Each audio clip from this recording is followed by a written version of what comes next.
Hey, welcome into a bonus episode of Season 2 for Texans on Tap. I'm Brandon Strange alongside Josh Jordan. Read Josh's work daily on sportsmap.com and follow him on X at JoshJordan975. Josh, we are waiting on bated breath for the 2024 NFL season to start because we are excited to see this iteration of the Houston Texans. Hey, Mina Kimes had DJ Bieneme on her show. DJ, obviously, we know is ESPN.com's beat reporter for the Houston Texans. He was on Mina's show. They were previewing the AFC South. Really good comprehensive breakdown. We encourage everyone to check out that video. We'll link it up here at the top if you want to click on that. Josh, I wanted to get your reaction to their discussion regarding some of the challenges and questions they have about the Texans this season. Let's take a listen. If you had to pick one thing, like if this time next year we're not talking about the Texans winning the division, other than obviously injuries to him or any of the key players, what do you think it would be with Stroud in this offense that, like, if you had to identify like one potential pitfall? Yeah, I would say probably play calling. I think that's one possibility. Because we've seen it before where, like, teams get all this talent on offense and it's just, it's like we know what the ceiling can be, but it have its moments where it's just not there, Not saying like Bobby can't call plays, but it's a lot different when you have a receiver that you gotta feature. Because if you don't feature, he will let you know about it, right? And you have Nico who Diggs? just got paid. What? And you got Nico who just got paid, who That's right. wants the ball too. And then you have Tank Dell who was on pace for 1,200 yards, and he thinks he's a lot of top mouths. tier. It's a lot of mouths for you. You got Dalton Schultz. You got to feed Joe Mixon too, right? Joe Mixon just got paid, so there's a lot of. You're gonna have to manage a lot of the egos. That's the one where if they feed Mixon too much, that's what. I mean, not to continue harping on that, but it really was the central frustration I had at times. Okay, so balancing personalities, all the wide receivers, a lot of mouths to feed. That's something we've already talked about here. That it's a legitimate concern.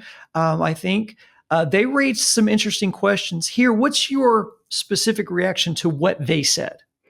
I thought it was interesting that one of the challenges this year could be play calling, Bobby Slowick, and and managing the egos, all those things working together. There's only so many footballs to go around, and it's kind of interesting because we were so excited that Bobby Slowick was coming back. So the thought that he could be, one of the reasons they don't get to where they want to get this year is interesting to me. We know how coveted he was across the league. We were excited he decided to stay. We get that continuity with CJ Stroud coming back to the offense. But it really made me think for a second. If managing the egos, play calling, making sure everybody gets their share of footballs thrown to them, if that's going to be part of the deal, I wonder to myself, like, let's look at the numbers. Is that even possible? So I was like, how many completions did CJ Stroud have per game? How many receptions did these guys average last year? Diggs with his former team, the Texans with what they did last year with CJ Stroud. So what I came out to find was Stroud averaged 21 completions per game in the regular season last year over the 15 games. So I'm like, all right, well, let's see what the other guys did. Nico averaged a little over 5 per game.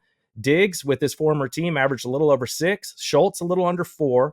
Tank a little over 4, and then I added up all the running backs in the Texans offense last year and averaged that out. They had about 3 catches per game going to the running backs. Now, obviously, some games they hardly threw to the running backs at all. Some games they threw 5 or 6 times to them. We're just looking at the averages here.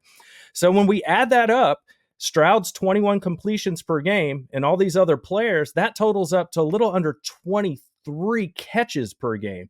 So they are in the ballpark.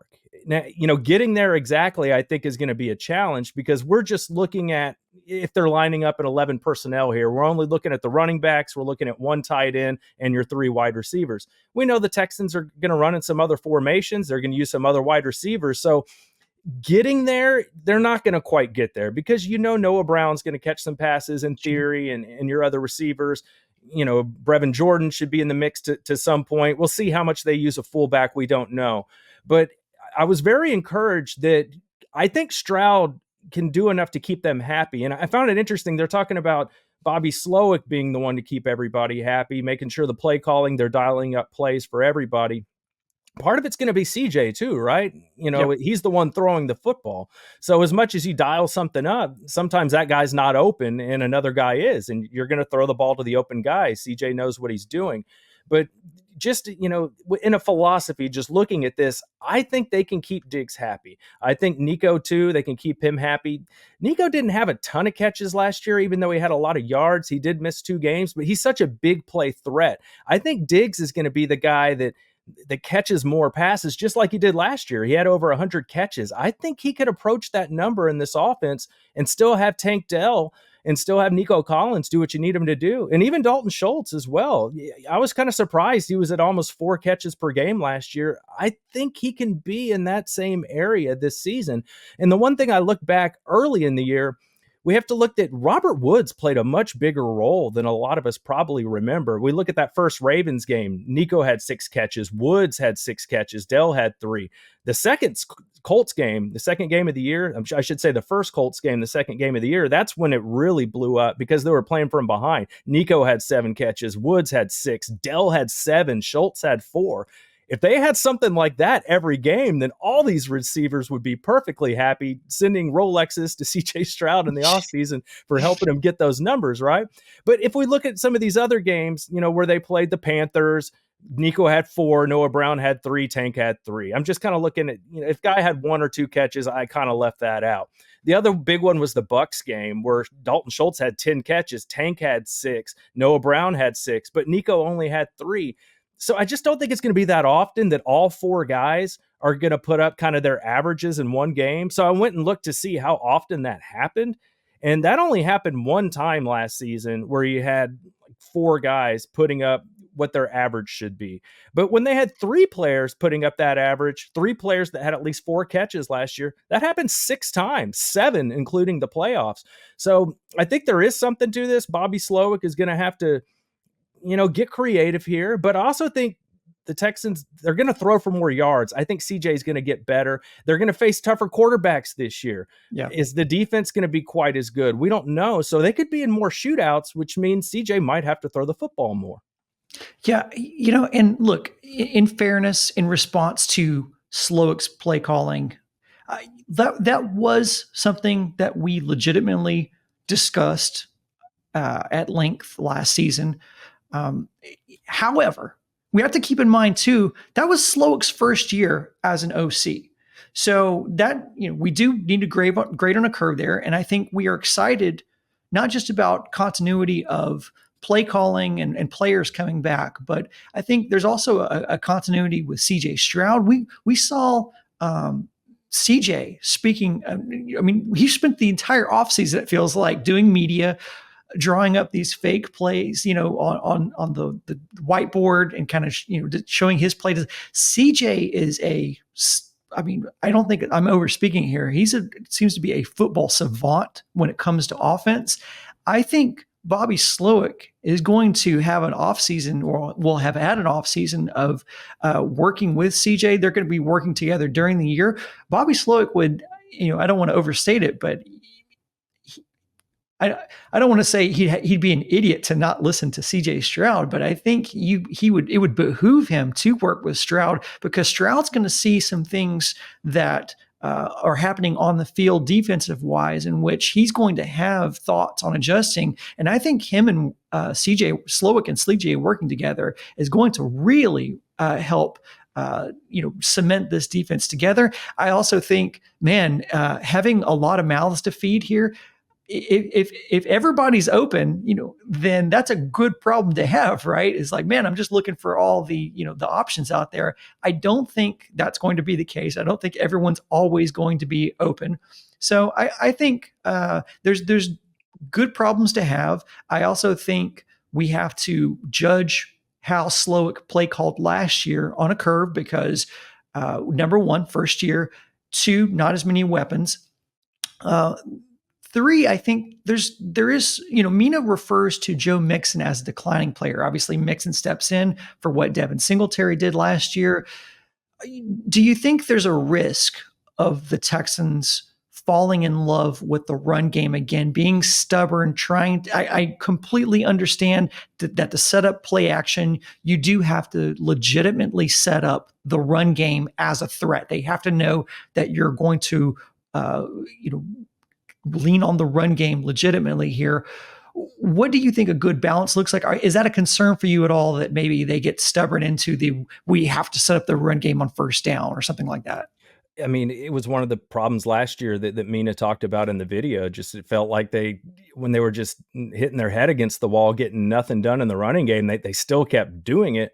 When you had a quarterback like CJ that could get you out of those situations, you don't have to hide CJ Stroud, but it's a normal inclination to want to do that with a rookie quarterback. It's just CJ was that good at such an early age to where they needed to pivot. So there is a little concern. Maybe Slowick falls in love with this new toy, Joe Mixon, and they want to lean into the run a little bit more.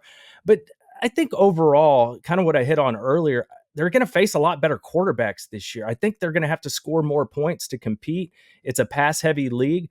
I think the thing with Mixon, where he wasn't as effective in Cincinnati, was they like to use him out of the shotgun to run, and he's much more effective when the quarterback's under center, which the Texans do that a whole lot more. The Bengals don't really do that.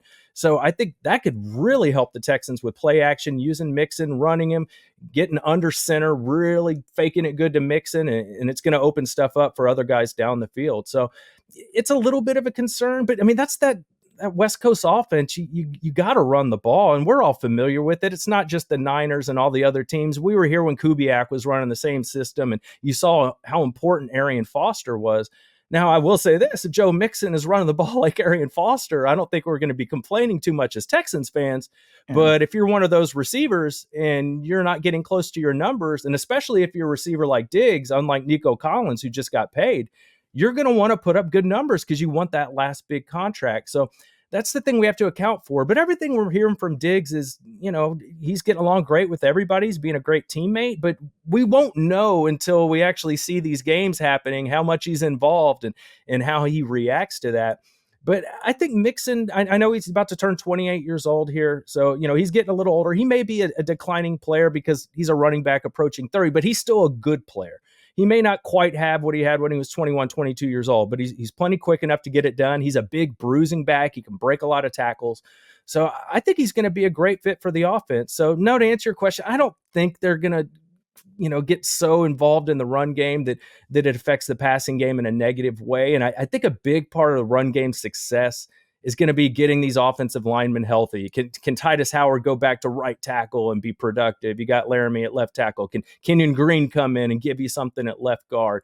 I think that's going to be the big thing for the running game because, between Mixon and Pierce, I think they can give you enough. I think this team is going to rely on CJ Stroud, and it should. You have, in my opinion, a top 5 quarterback. Put the ball in his hands, live and die with CJ Stroud. Yeah, and one of the things that you and I have spoken about with this receiving core now is if you're running a 3 wide receiver set here, then that should open up the run game. In theory, you're going to have your safeties playing deep, possibly 2 deep safeties, softer boxes. So that should open up some opportunities for Mixon in the run game.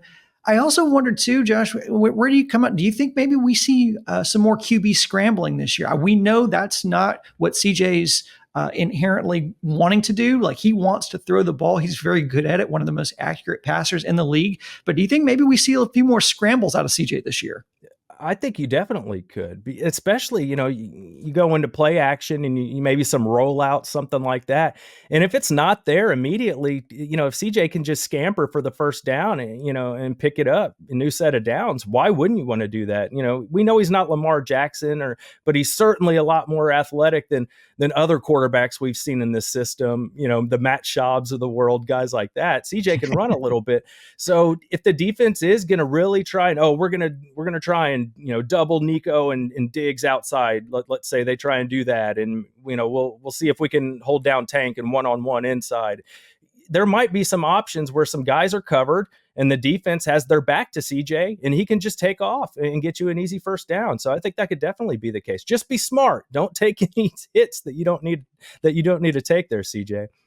Yeah, exactly. We don't. It's good to establish that threat of the quarterback running because that helps open up our opportunities. Obviously, we see that with KC, and other, with Josh Allen. It's like when you have to respect the quarterback running, then that certainly opens up offensive opportunities, makes defenses a little bit more accountable to that. But for health reasons, obviously, you don't want to put a target on CJ. Lastly, I want to touch on their comments on the defense, specifically the secondary, being a question mark here. It's something we've talked about, but I think just as important is that D tackle play. Where are you coming out on the concern levels on secondary and D tackle? Well, they talk about in the video where DJ says the secondary is probably his biggest concern, followed by the defensive line, mostly the D tackles, which makes sense. You lost Rankins, you lost Malik Collins, so you have to rely on some new guys in there. They tried to make some moves for some other players. It didn't work out, but they're so good at the edges with their two pass rushers. I think they'll be fine there, but we've seen it, that Jonathan Taylor in that last regular season Colts game where he was just running it down the Texans' throat, just picking up 20 yards a clip. You can't have that happening. Right. That's the thing. We saw that for years before D'Amico got here, is they couldn't stop the run. And now D'Amico fixed that. Is he going to be able to maintain that with some different options in the middle there? So that's kind of, we won't know until we see it, what that's going to look like, if they can stop the run, if these new D tackles can hold up their end of the deal. As for the secondary, DJ also talks about Derek Stingley being really the only guy in the secondary he can truly trust. He hopes Petrie regains his form this year, improves. And obviously it sounds like Lassiter could very well end up being your number 2 corner, a rookie. So you're counting on a lot there, but I mean, he's looked really good so far early on, without the pads on. So we'll see. But there is a bit of an issue there. But in this same video, I'd like to point out, they also kind of preview the rest of the AFC South. Mm-hmm. And almost every concern for every team is the secondary. There are just only so many good corners, so many good safeties to go around. It's hard to, because it's easy to get your number 1 receiver on a number 3 corner if you scheme it up right. So that can get a lot of teams.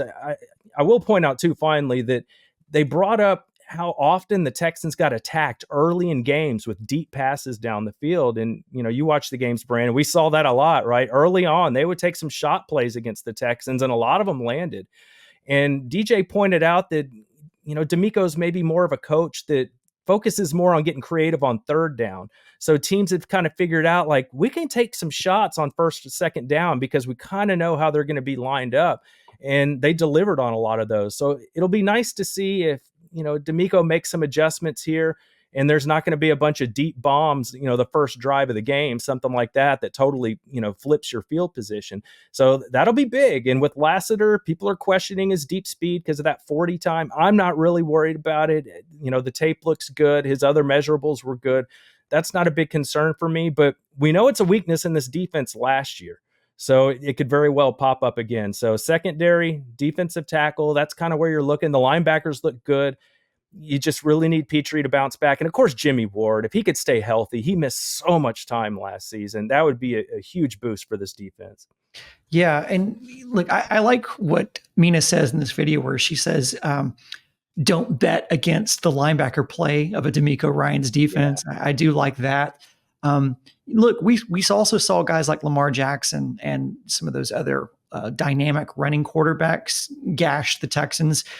How do you think D'Amico responds this year with, setting up his linebackers and, like you said, some of those question marks around D tackle? How do you think they respond to maybe contain a guy like Lamar as much as you can, contain a guy like Lamar Jackson on defense? Christian Harris, he's got to be your fastest linebacker. I think he ran like a 4.41 at the combine, something like that. So I think you'll have to continue to, use him in some spying situations with these fast, evasive quarterbacks. And, Alshire was a great addition here in the middle, your new linebacker. He has experience with D'Amico in the past. I think that's a beautiful upgrade there. Cashman did a nice job, but I think this is an upgrade.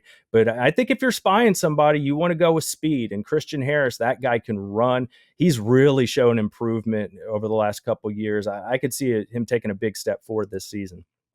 That would be awesome. I got to tell you, Josh, it is exciting just to get into this and really start talking some meaningful football, because we've got camp just around, or I should say the camp just around the corner, and then also the preseason. I mean, we're really knocking on the door of the season here. So as we get going, I'm just really excited. We're going to ramp up the podcast with Charlie once we get closer to the preseason.